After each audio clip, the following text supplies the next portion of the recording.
Policy.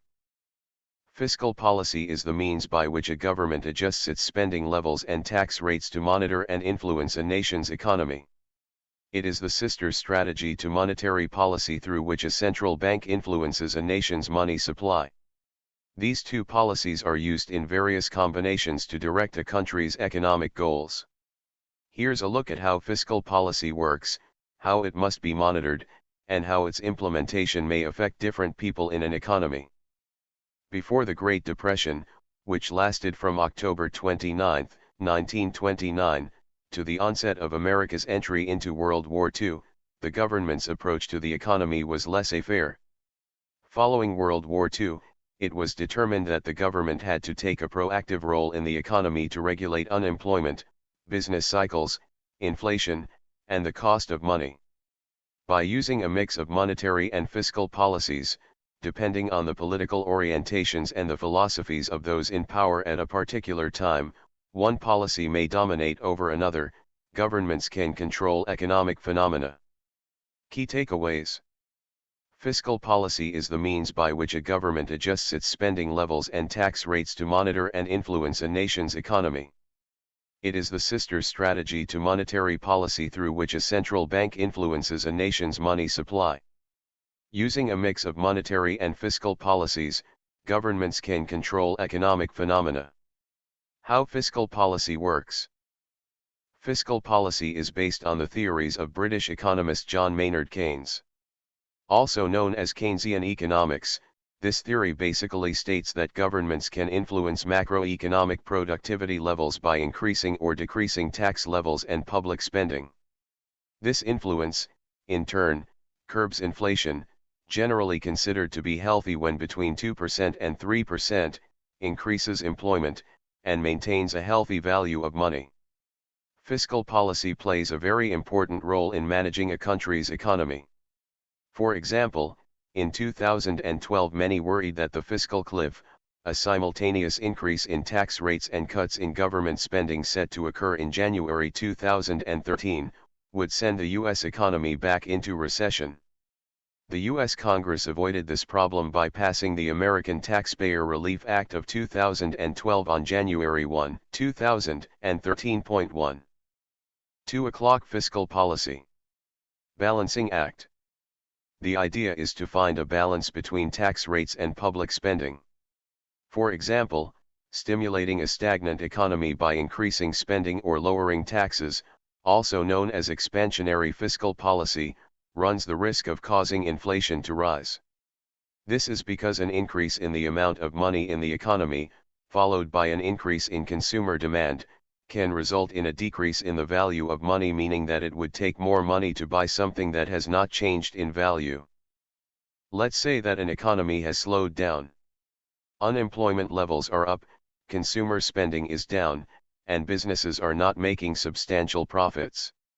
A government may decide to fuel the economy's engine by decreasing taxation, which gives consumers more spending money while increasing government spending in the form of buying services from the market, such as building roads or schools.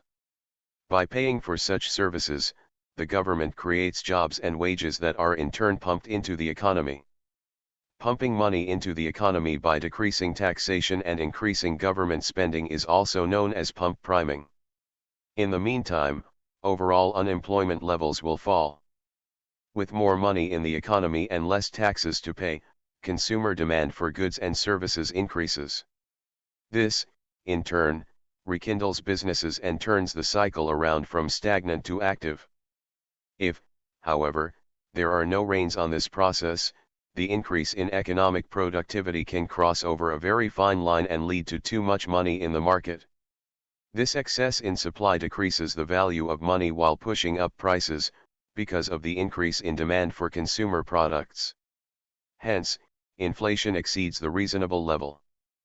For this reason, fine-tuning the economy through fiscal policy alone can be a difficult, if not improbable, means to reach economic goals. If not closely monitored, the line between a productive economy and one that is infected by inflation can be easily blurred. When the economy needs to be curbed. When inflation is too strong, the economy may need a slowdown. In such a situation, a government can use fiscal policy to increase taxes to suck money out of the economy. Fiscal policy could also dictate a decrease in government spending and thereby decrease the money in circulation. Of course, the possible negative effects of such a policy, in the long run, could be a sluggish economy and high unemployment levels.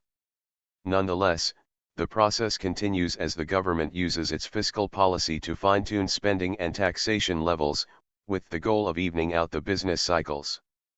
Who does fiscal policy affect? Unfortunately, the effects of any fiscal policy are not the same for everyone. Depending on the political orientations and goals of the policymakers, a tax cut could affect only the middle class, which is typically the largest economic group. In times of economic decline and rising taxation, it is this same group that may have to pay more taxes than the wealthier upper class. Similarly, when a government decides to adjust its spending, its policy may affect only a specific group of people. A decision to build a new bridge, for example, will give work and more income to hundreds of construction workers. A decision to spend money on building a new space shuttle, on the other hand, benefits only a small, specialized pool of experts, which would not do much to increase aggregate employment levels. That said, the markets also react to fiscal policy. Stocks rose on December 21, 2017, for the first time in 3 days following passage of the Trump administration's $1.5 trillion U.S. tax bill, the Tax Cuts and Jobs Act. 23. The Dow Jones Industrial Average gained 99 points or 0.4%, the S&P 500 index rose 0.25%, and the Nasdaq Composite Index was up 0.14%. The tax overhaul is forecast to raise the federal deficit by hundreds of billions of dollars and perhaps as much as $2 trillion over the next 10 years. 45 estimates vary depending on assumptions about how much economic growth the law will spur. The law cuts corporate tax rates permanently by creating a single corporate tax rate of 21% and repeals the corporate alternative minimum tax. 3. The law also retains the current structure of 7 individual income tax brackets, but in most cases it lowers the rates. The top rate falls from 39.6% to 37%, while the 33% bracket falls to 32%, the 28% bracket to 24%, the 25% bracket to 22%, and the 15% bracket to 12%. The lowest bracket remains at 10%, and the 35% bracket is also unchanged. These changes are set to expire after 2025.3. The bottom line. One of the biggest obstacles facing policymakers is deciding how much involvement the government should have in the economy. Indeed, there have been various degrees of interference by the government over the years. But for the most part, it is accepted that a degree of government involvement is necessary to sustain a vibrant economy, on which the economic well-being of the population depends.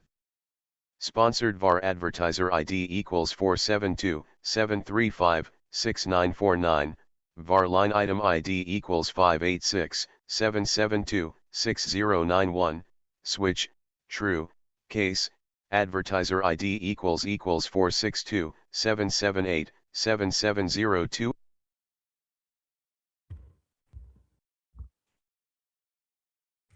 I'm sorry about that. That was obviously this hire pro to compare retirement advertise advisors in your area. He's gonna advise you to how to spend your retirement. it's, it's hilarious. But yeah, I hope you guys like the new little voiceover here.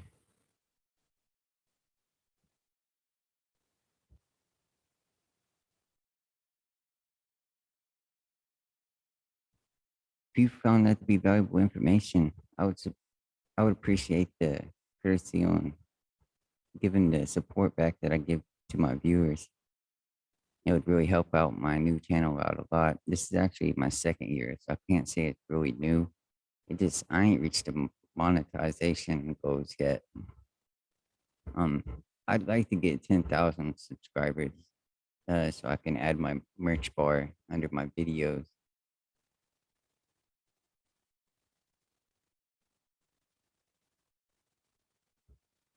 I appreciate if you guys watch the full video.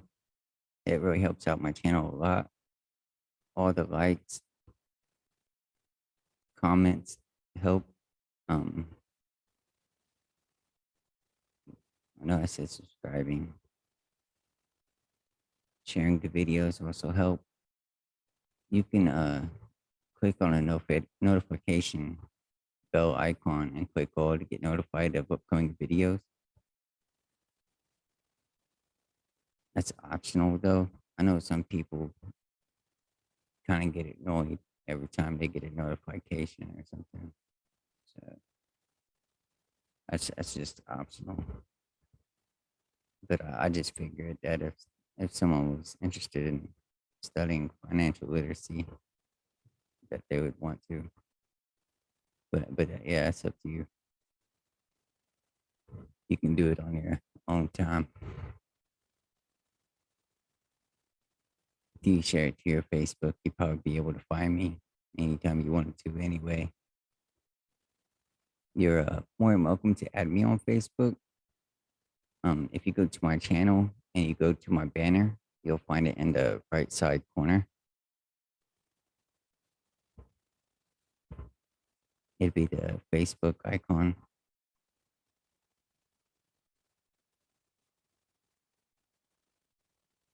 Feel free to message me anytime you want. And I'll see you next time. Thank you for watching.